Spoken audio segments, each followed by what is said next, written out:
வக்பு வாரியம்னா என்ன, இதன் எதன் அடிப்படையில் தோற்றுவிக்கப்பட்டது அப்படிங்கிறது நிறைய புரிதல் இல்லாமல் இருக்கு. இதுலேருந்தே உங்கள்கிட்ட கேள்வி ஆரம்பிக்கலாம்னு நினைக்கிறேன். முதல்ல இந்த வக்பு வாரியம்னா என்ன? வக்ஃபு அப்படின்றது ஒரு அரபி வார்த்தை. வக்கஃப அதாவது நிலைநிறுத்துதல், நிலையாக இருத்தல் அப்படின்னு அதுக்கு அர்த்தம். இஸ்லாமிய பெரியவர்கள் தங்களுடைய இறப்பிற்கு பிறகு நிறைய நல்ல விஷயங்கள் நாம் இந்த உலகத்தில் செய்துட்டு போனால் கடவுள் நமக்கு சொர்க்கத்தை கொடுப்பார் அப்படின்ற நம்பிக்கையின் அடிப்படையில் அவருடைய சொத்துக்களில் ஒரு பகுதியை, நிலங்களாக இருக்கட்டும் அல்லது அசையும் சொத்தாக இருக்கட்டும், அதை இறைவன் பெயரால்னு இங்கே ஒப்படைச்சிட்டு போவாங்க. உதாரணத்திற்கு பள்ளிவாசல் கட்டிட்டு போவாங்க, அதே மாதிரி மதரசாக்கள் கட்டி வைத்துட்டு செல்வாங்க, பள்ளிக்கூடங்கள் கட்டி வைத்து விட்டு செல்வார்கள். இதையெல்லாம் பராமரிப்பதற்கு ஒரு அரசின் கீழே முறையாக நடவடிக்கை எடுக்கப்படணும் என்பதற்காகத்தான் வக்ஃப் ஆக்ட் அப்படின்னு ஒன்று உருவாக்கப்பட்டது. இது இந்தியாவுடைய சுதந்திரத்திற்கு முன்னால் 1913 இந்த வக்ஃபு சட்டம் என்பதை உருவாக்கி யாரெல்லாம் இஸ்லாமியர்கள் அவர்களுடைய சொத்துக்களை நல்ல காரியங்களுக்கு, ஏழை மக்களுக்கு பயன்படணும், ஏழை இஸ்லாமிய விதவைகளுக்கு பயன்படணும், பள்ளிக்கூடங்கள் நடத்தணும்னு விட்டுவிட்டு சென்றார்களோ அதை பாதுகாக்க வேண்டும். அதை முறையாக வாடகைக்கு விட்டால் அதனுடைய வருமானத்தை எடுத்து அந்த ஏழை மக்களுக்கு கொண்டு போய் சேர்க்க வேண்டும். இதுதான் வக்ஃபுன்னு சொல்கிற இஸ்லாமியர்களுடைய சொத்துக்களை பாதுகாக்கக்கூடிய ஒரு சட்டம். இது 1913க்கு பிறகு 1923, அதுவும் பாரதம் சுதந்திரம் அடைவதற்கு முன்னாலேயே அந்த சட்ட மசோதா மறு பரிசீலனையை கொண்டு வரப்பட்டது. பிறகு பாரதம் சுதந்திரம் அடைந்த பிறகு 1954 வக்ஃப் ஆக்ட் அப்படின்னு சொல்லி இந்த சட்டத்தை கொண்டு வந்தாங்க. அது கால சூழலுக்கு ஏற்ப மாற்றம் தேவைப்பட்டதுனால காங்கிரஸ் ஆட்சியில் 1995 மீண்டும் அந்த மசோதா புனரமைக்கப்பட்டது. பிறகு 2013 அதுவும் காங்கிரஸ் ஆட்சியில் மீண்டும் அந்த மசோதாவில் பல்வேறு விஷயங்கள் சேர்க்கப்பட்டது, ஒரு சில விஷயங்கள் நீக்கப்பட்டது. இப்போ அதனுடைய தொடர்ச்சியாகத்தான் 10-15 ஆண்டுகளுக்கு பிறகு மீண்டும் வக்ஃபு சட்டத்தில் ஒரு சில மசோதாக்களை சேர்த்து ஒரு சில மசோதாக்களை நீக்கக்கூடிய நிலையை மத்தியில் பாரத பிரதமர் திரு நரேந்திர மோடி தலைமையிலான அரசு எடுத்திருக்கிறது. அதை பாராளுமன்றத்தில் தாக்கல் செய்திருக்கிறது. வக்ஃபு போர்டில் எப்படி ஒரு இந்துவை பிரதிநிதியாக நியமிக்கலாம் அப்படிங்கிற மாதிரியான கேள்விகள்லாம் எழுப்பப்படுது. இது எந்த அடிப்படையில் இந்த சட்டம் கொண்டு வர்றாங்க? அதாவது இந்த சட்டத்தின் அடிப்படை தன்மை என்ன அப்படின்றதுல 3 விதமாக பிரிக்கலாம். முதலாவது, இஸ்லாமிய மக்களுடைய பயன்பாட்டிற்காக, குறிப்பாக ஏழை இஸ்லாமிய மக்கள், இஸ்லாமிய பெண்கள், விதவைகள் அவர்கள் பயனடைவதற்காக, அது மட்டுமல்லாமல் பள்ளிக்கூடங்கள், மதரசாக்கள் நடப்பதற்கான பொருளாதாரத்தை ஈட்டுவதற்குத்தான் இந்த சொத்தையே மூதாதையர்கள் இந்த வக்ஃபு சட்டத்திற்கு கொடுத்துட்டு போனாங்க. ஆனால் இன்றைக்கி என்ன நிலைமைனா 9.5 லட்சம் ஏக்கர் பரப்பளவு கொண்ட வக்ஃபு சொத்து, ஏறக்குறைய 8.5 லட்சம் பணமதிப்பிற்கும் அதிகமான இந்த சொத்தின் நில மதிப்புக்கு இன்றைய கணக்கில் ஒரு வருடத்திற்கு 1.5 லட்சம் கோடி ரூபாய் வருமானம் வரணும். கொஞ்சம் கற்பனை செஞ்சு பாருங்கள், 1.5 லட்சம் கோடி ரூபாய் வருமானம் வரும் என்றால் இந்தியாவில் இருக்கிற 20 கோடி இஸ்லாமிய மக்களுடைய கல்வி, பொருளாதாரம் எவ்வளவு மிகச்சிறந்த வளர்ச்சி பெறும். எல்லா மக்களிடத்திலும் இவர்கள் எந்த அளவிற்கு பின்தங்கி இருக்கிறார்கள் இன்றைக்கி பேசு பொருளாக இருக்கோ அப்படி ஒரு நிலை இல்லாமல் முன்னேறி இருப்பார்கள். ஆனால் 1.5 லட்சம் கோடி வர வேண்டிய இடத்துல 200 கோடி தான் வருது. இது 100ல் 1% கூட இல்லை. ஏன் 200 கோடி வருது? அவ்வளோ பெரிய லாபம் எங்கு போகிறதுனா, அந்தந்த மாநிலத்தில் உள்ள அரசியல்வாதிகள் வக்ஃபு சொத்தை ஆக்கிரமித்து 10 கோடி ரூபா உள்ள ஒரு சொத்தை வெறும் 10,000 ரூபாய்க்கு விற்பதாக, வாங்குவதாக பத்திரம் போட்டு இப்படி ஆக்கிரமித்து வைப்பதற்கானால் ஏழை இஸ்லாமிய மக்களுக்காகத்தான் என்று இந்த வக்ஃபு சட்டம் சொன்னாலும் அவர்களுக்கு அந்த பயன் கிடைக்கல. இப்போ பாரத பிரதமர் திரு நரேந்திர மோடி அவர்களுடைய அந்த புதிய சட்ட மசோதா என்ன சொல்லுகிறது என்றால், இன்றைக்கு நில மதிப்பு எவ்வளவோ அந்த நில மதிப்பில் மீண்டும் இந்த வக்ஃபு சொத்தை மாவட்ட ஆட்சியர் முன்னிலையில் சரி செய்யப்பட்டு அதை பதிவேற்றம் செய்யப்பட்டு விட்டால் 10 கோடி ரூபா சொத்துக்கு 10,000 ரூபா வாடகை கொடுத்துக்கிட்டு இருக்க முடியாது. இன்னைக்கு நில மதிப்புக்கு எவ்வளோ கொடுக்கணும்? 10 லட்சம் கொடுக்கணும்னா கொடுக்கணும். அப்படி இல்லைன்னா அந்த இடத்தை அரசே காலி செய்யும். அப்போ அரசு காலி செய்யணும்னா ஒரு மாவட்ட ஆட்சியருக்கு தான் அந்த பவர் இருக்குது. மாவட்ட ஆட்சியர் செய்யணும்னா சட்ட திருத்த மசோதா கொண்டு வரணும். அதைத்தான் கொண்டு வந்திருக்கு. அப்போ இஸ்லாமியருடைய நலனுக்குத்தானே இது தவிர இது இஸ்லாமியர்களுக்கு எந்த விதத்திலையும் ஆபத்தையோ நஷ்டத்தையோ அல்லது இந்துக்கள்கிட்ட இந்த சொத்தை பிடுங்கி கொடுக்க போகிறாங்க என்ற பொய் பிரச்சாரத்துக்கோ வேலை இருக்காது. அதை புரிந்து கொள்ளணும். இரண்டாவது, இந்த சட்ட மசோதாவில் அடுத்து என்ன கேள்வி வைக்கிறாங்க அப்படின்னு பார்த்தா, இது வந்து எங்களுடைய தன்னாட்சி அதிகாரத்தை பறிக்கிறது அப்படின்னு. இப்போ வக்ஃபு சொத்து என்பது தன்னாட்சி அதிகாரம் என்று வறுமையானால் அங்கே சில பிரச்சனைகள் எழும்புகிறது. உதாரணத்துக்கு தமிழ்நாட்டில் பார்த்தீங்கன்னா பத்தா சாஹிப் அப்படின்னு ஒருத்தர், அவர் வந்து கடலூர் மாவட்டம் சிதம்பரத்துக்கு பக்கத்தில் 300 ஏக்கர் பரப்பளவில் ஒரு இடத்தை வச்சிருக்கிறார். அவர் இறக்கும் பொழுது அவருடைய பிள்ளைகளுக்கு பத்திரப்பதிவு செய்கிறாரு. அந்த பிள்ளைகள் என்ன பண்ணுறாங்கன்னா அந்த 300 ஏக்கரை நிலத்தை விற்கிறாங்க. அதில் இஸ்லாமியர்கள், கிறிஸ்தவர்கள், இந்துக்கள் எல்லாருமே வாங்குறாங்க. இப்படி ஒரு ஏறக்குறைய 30-40 வருடம் உபயோகித்து வந்து கொண்டு இருக்கக்கூடிய அந்த சொத்தை கடந்த 2 வருஷத்துக்கு முன்னால் திடீர்னு இது வக்ஃபு சொத்துன்னு அறிவிக்கிறாங்க. வக்ஃபு சொத்துன்னு ஒன்ஸ் அறிவிச்சிட்டா அதில் வந்து நீதிமன்றத்தின் மூலமாக முதல்ல போகவே முடியாது. ஏன்னா முதல்ல வக்ஃபுக்குன்னு ஒரு கோர்ட் இருக்குது, அங்கே தான் போகணும். அப்போது வக்ஃபு கோர்ட்டில் முழுக்க முழுக்க இஸ்லாமியர்கள் தான் இருப்பாங்க. வக்ஃபுனுடைய வாரியத்தில் முழுக்க முழுக்க இஸ்லாமியர்கள் இருப்பாங்க. ஹிந்துக்கள் பாதிக்கப்பட்டவர்கள் அங்கே போனால் எப்படி நியாயம் கிடைக்கும் நம்புவாங்க? ஒரு நீதிமன்றத்துக்கு போனால் இஸ்லாமியர் இருப்பாங்க, இந்து இருப்பாங்க, கிறிஸ்துவர் இருப்பாங்க, யார் வேண்டுமானாலும் நீதிபதி இருப்பாங்க. நீதிபதி அவர் கற்பனையில் வந்து தீர்ப்பு கொடுக்க முடியாது. இந்திய அரசியலமைப்பு சட்டம் இருக்கும், நீதித்துறைக்குன்னு சட்டங்கள் இருக்கிறது, அதை ஆய்வு செய்து தான் அவர் தீர்ப்பு கொடுப்பார். ஆனால் வக்ஃபுக்குள்ளே போகும்போதே இவங்க மனநிலை என்ன இருக்கும்? எல்லாருமே இஸ்லாமியர்களாக இருக்காங்களே, அப்போ எங்களுக்கு எப்படி நீதி கிடைக்கும் அப்படின்ட்டு ஒரு கேள்வி வரும். அதனால தான் இந்த திருத்த மசோதா சொல்லுகிறது மாவட்ட ஆட்சியர் அங்கு இருக்க வேண்டும்.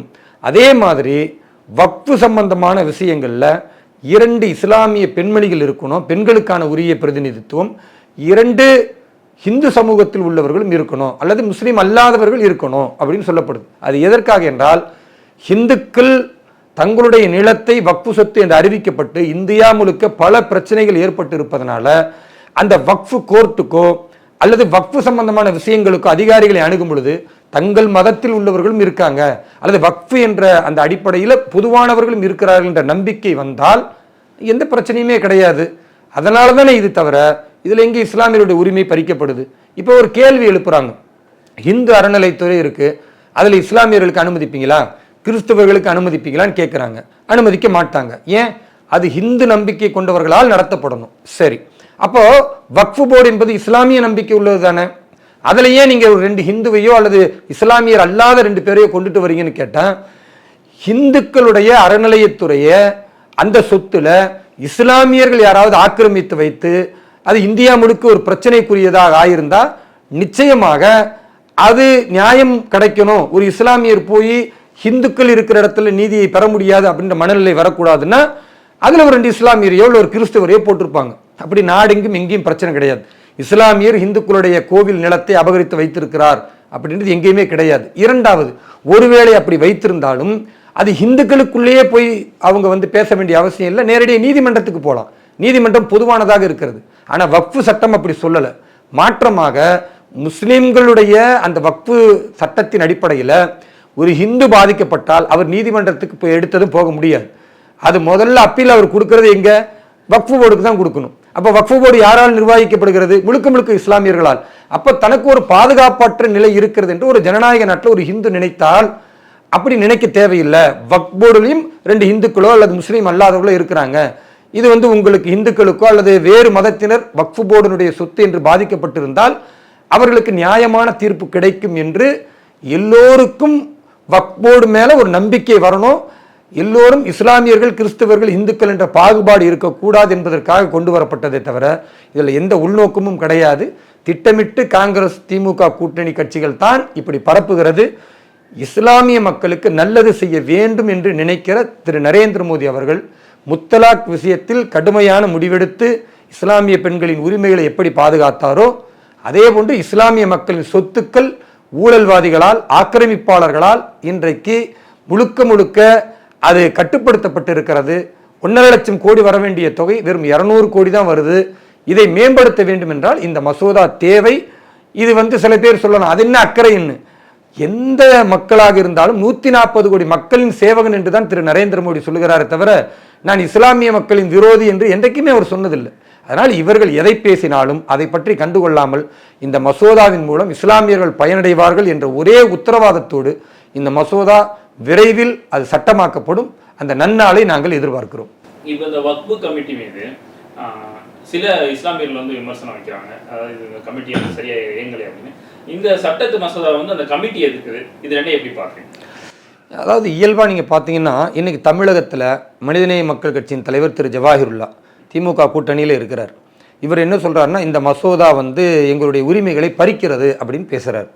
மோடிக்கு ஏன் இவ்வளவு அக்கறைன்னு பேசுகிறார். இதே ஜவாஹிருல்லா திமுக ஆட்சியை எதிர்த்து, அண்ணா திமுக ஆட்சியை எதிர்த்து வக்ஃபு சொத்துக்களை இந்த ஆட்சியாளர்கள் கொள்ளையடிக்கிறார்கள், இந்த ஆட்சியாளர்கள் யாரை சேர்மன் என்று நியமிக்கிறார்களோ, இந்த ஆட்சியாளர்கள் யாரை போர்டு மெம்பர் நியமிக்கிறார்களோ, இவர்கள் அத்தனை பேர்களும் ஆளும் ஆட்சியாளர்களுக்காக சொத்துக்களை தாரை வார்க்கிறார்கள். அப்போ அந்த சொத்துக்கள் மீட்டெடுக்கப்பட வேண்டும், சொத்துக்களை குறைந்த விலைக்கு கொடுத்து ஏமாற்றுகிறார்கள் அப்படின்னு பாஜக போராடலைங்க. இன்னைக்கு பாஜகவுடைய தலைமையிலான அரசு கொண்டு வரும் பொழுது எதிர்க்கிற இதே ஜவாஹிருல்லா, இதே பயங்கரவாதத்தை ஊக்குவிக்கிற எஸ்டிபிஐ, இதே முஸ்லீம் லீக், இவர்கள் எல்லாம் கடந்த காலத்தில் எதிர்த்து போராடி இருக்கிறார்கள். வக்ஃபு சொத்து ஊழல் செய்யப்படுகிறது, ஆக்கிரமிக்கப்படுகிறது, அதை மீட்க வேண்டும் என்று. அதை திரு நரேந்திர மோடி அவர்கள் செய்தால் அதை எப்படி நல்லதா இருந்தாலும் இவர் எப்படி செய்ய முடியும்? நல்லதுன்னு இவர் செய்யக்கூடாதுன்னு நினைச்சா இதை விட ஒரு அருவருக்கத்தக்க எண்ணம் இல்லை. அதனால் இவர்கள் தவறாக திசை திருப்புறாங்க. எங்களை பொறுத்த வரைக்கும் வக்ஃபு சொத்தை கொண்டு போய் எடுத்து இந்துக்களுக்கு கொடுப்போம்னு எந்த இடத்துலையும் சொல்லலை. அந்த சொத்து பாதுகாக்கப்பட வேண்டும் என்றால் இன்றைய நிலத்தின் மதிப்பின் அடிப்படையில் அதை வரைமுறைப்படுத்த வேண்டும். இது அடிப்படை ஒன்று. இந்துக்களுடைய சொத்துக்களை வக்ஃபு சொத்து என்று அறிவித்திருந்தால் அதை முறையாக நீதிமன்றம் விசாரித்து, மாவட்ட ஜுடிஷியல் மேஜிஸ்ட்ரேட் என்று சொல்லக்கூடிய கலெக்டர் விசாரித்து நியாயமான தீர்ப்பு வழங்க வேண்டும். இரண்டாவது, மூன்றாவது, ஒரு வக்ஃபு போர்டுன்னு அவன் நம்பி உள்ள போறதா இருந்தா, ஒரு ஹிந்து போவதாக இருந்தால் இங்க முஸ்லீம் அல்லாத 2 பேரும் இருக்கிறாங்க, நமக்கு நியாயம் கிடைக்கும் அப்படின்னு அவன் நம்பணும். இது ஜனநாயகத்தின் மாண்பு. அதனால் இந்த 3 விஷயங்கள் அதில் இருக்கிறது.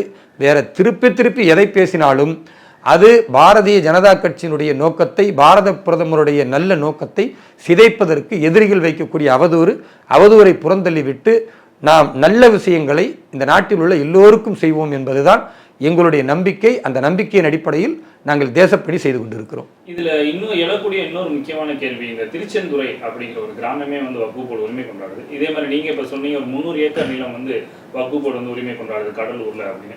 இது எதன் அடிப்படையில் வந்து அவங்க மாதிரியான உரிமைகளை வந்து முன்வைக்கிறாங்க? இதற்கான தீர்வு என்னன்னு நீங்க பாக்குறீங்க? அதாவது நீங்க பாத்தீங்கன்னா வக்ஃபு போர்டை பொறுத்த வரைக்கும் மற்ற விஷயங்கள்ல ரெக்கார்டு கேட்பாங்க. யார் வந்து வக்ஃபு நாமா பண்ணியிருக்கிறா, வக்ஃபுனுடைய சொத்து யார் யாருக்கு கொடுத்தது அப்படின்ற ஒரு டீட்டெயில் இருக்கும். ஆனால் வக்ஃபு சட்டம் என்ன சொல்லுதுன்னா, ஓவராலாக ஒரு நிலம் இருக்குது, இந்த நிலம் வந்து வக்ஃபு நிலம் என்று அறிவித்தால் உடனே அதை அரசாங்கம் ஏற்றுக்கொள்ளணும். அப்போ அந்த மாதிரி சில நேரங்களில் இந்த வக்ஃபு சட்டத்தினுடைய அதிகபட்ச உரிமை என்பது தவறாக போகிறது. அதனால் பெரும்பாலான இந்துக்கள் பாதிக்கப்படுகிறாங்க, ஏன் இஸ்லாமியர்களே பாதிக்கப்படுறாங்க. நீங்கள் தொலைக்காட்சி யூடியூப் சேனலில் போய் வந்து வக்ஃபு சொத்து பாதிப்பு அப்படின்னு பார்த்தீங்கன்னா இஸ்லாமிய மக்கள் நிறைய பேர் வந்து போராட்டம் நடத்தியிருக்கிறாங்க. நாங்கள்லாம் காலங்காலமாக இங்கே பட்டா வச்சுருக்கோம், ஜிட்டா வச்சுருக்கிறோம், அடங்கல் இருக்குது, ஆனால் திடீர்னு வந்து வக்ஃபு சொத்துன்னு சொல்கிறாங்க, இதை நாங்கள் ஏற்றுக்க மாட்டோம் அப்படின்னு. அதனால் இது ஏதோ இந்துக்களுக்கு எதிரானதுன்னு கிடையாது.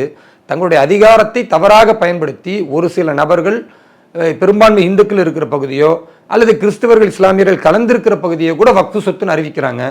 இதை எப்படி மாற்ற முடியும்? இதை ஒரு பொது அமைப்பு தான் மாற்ற முடியும். அதற்காகத்தான் மாவட்ட ஆட்சியரும் அந்த மாவட்டத்தினுடைய நீதித்துறையும் நேரடியாக ஆய்வு செய்து இது யாருடைய சொத்து என்று அறிவிக்க வேண்டும். அதனால் இதுதான் ரொம்ப தெளிவானது. அதற்காக இந்த மசோதா நிச்சயம் தேவை. ஒரே நாடு நேருடன் உங்கள் கருத்துக்களை பகிர்ந்து கொண்டதற்கு நன்றி. நன்றி, வாழ்த்துக்கள்.